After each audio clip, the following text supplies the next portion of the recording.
In this segment, we're going to focus on the key tactics that you can use for success. And earlier in the course, we talked about 3 key tactics. Number 1, getting to know the other side. Second, understanding your power.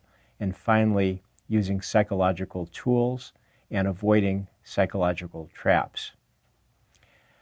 Getting to know the other side is something that is very useful in any negotiation.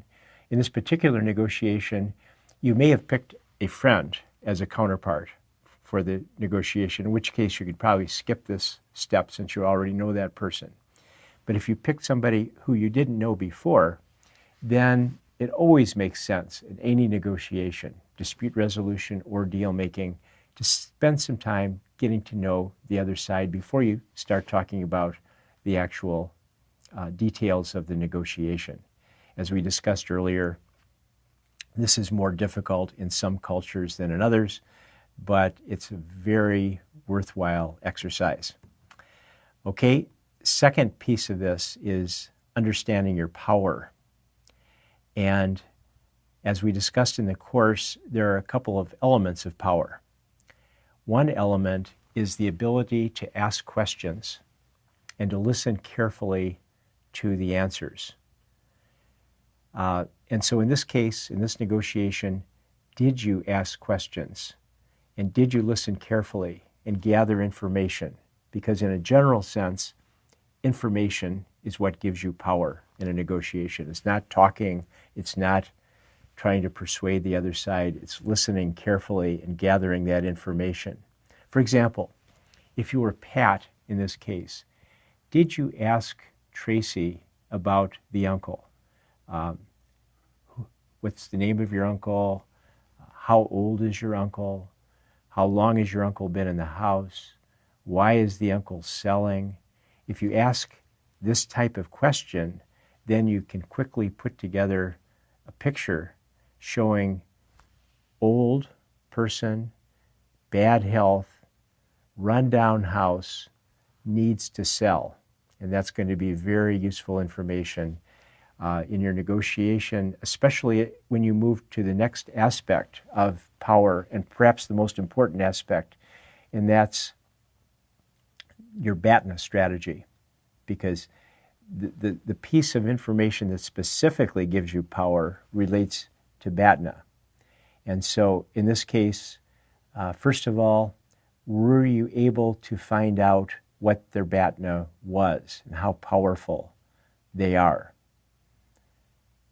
And then second, once you find their BATNA, were you able to weaken their power?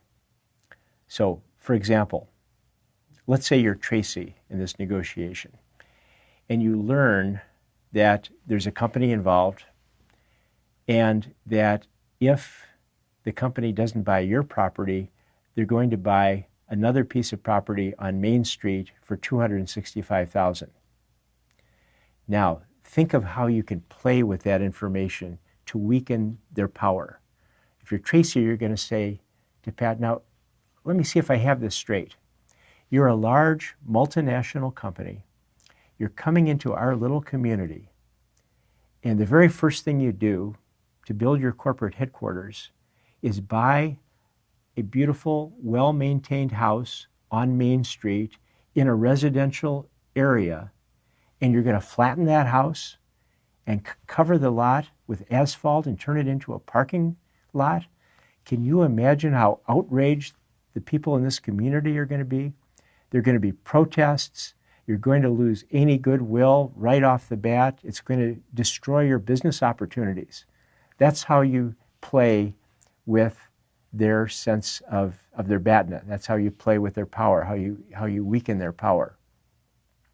And then the final piece of BATNA strategy is improving your own power. So in this case, as we discussed earlier, the seller, the uncle, really has an awful BATNA.